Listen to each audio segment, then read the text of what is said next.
സമ്പൂർണ്ണ ഹരിത ക്യാമ്പസായി Pallarimangalam vocational higher secondary school.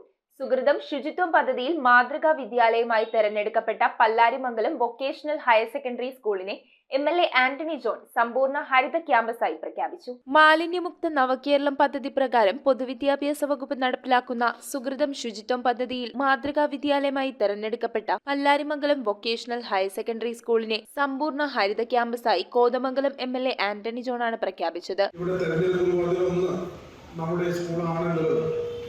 ഈ സ്കൂളിന് കൂടി കിട്ടുന്ന ഒരു അംഗീകാരമായി തന്നെയാണ് അതിനെ നമ്മൾ കാണേണ്ടത്.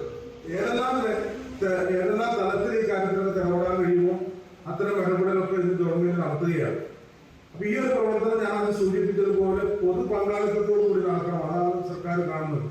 എറണാകുളം ജില്ലാ പഞ്ചായത്ത് അംഗം റാണിക്കുട്ടി ജോർജ് അധ്യക്ഷത വഹിച്ചു. കോതമംഗലം വിദ്യാഭ്യാസ ജില്ലാ ഓഫീസർ PC ഗീത പദ്ധതി വിശദീകരണം നടത്തി. വിവിധ കളർ കോഡിലുള്ള വേസ്റ്റ് ബിന്നുകൾ, ബയോ ബിന്നുകൾ എന്നിവയുടെ വിതരണം പല്ലാരിമംഗലം ഗ്രാമപഞ്ചായത്ത് വൈസ് പ്രസിഡന്റ് OE അബ്ബാസ് നിർവഹിച്ചു. ബയോഗ്യാസ് പ്ലാന്റിന്റെ ഉദ്ഘാടനം കോതമംഗലം ബ്ലോക്ക് പഞ്ചായത്ത് അംഗം നിസാമോൾ ഇസ്മായിൽ നടത്തി. യോഗത്തിൽ സമ്പൂർണ്ണ ഹരിത ക്യാമ്പസ് ബോർഡ് അനാച്ഛാദനവും ചെയ്തു. Headmaster PN Sajimon, staff secretary Biju K Nair, PTA vice president KH Makkar, EK Abdurahman, higher secondary principal George K Thomas, vocational higher secondary principal Sunitha Ramesh എന്നിവർ സംസാരിച്ചു. News bureau, Kothamangalam. എന്താ ഒരു ആലോചന? നല്ലൊരു ആലോചനയാണ്. അതെന്താ ആലോചന? ഒരു കല്യാണാലോചന. എവിടുന്നാ? ചാവറ മാട്രിമോണിയിൽ നിന്ന്. ഇനി ഒന്നും ആലോചിക്കണ്ട, നല്ല ആലോചനകൾക്ക് ചാവറ മാട്രിമോണിയിൽ രജിസ്റ്റർ ചെയ്യൂ.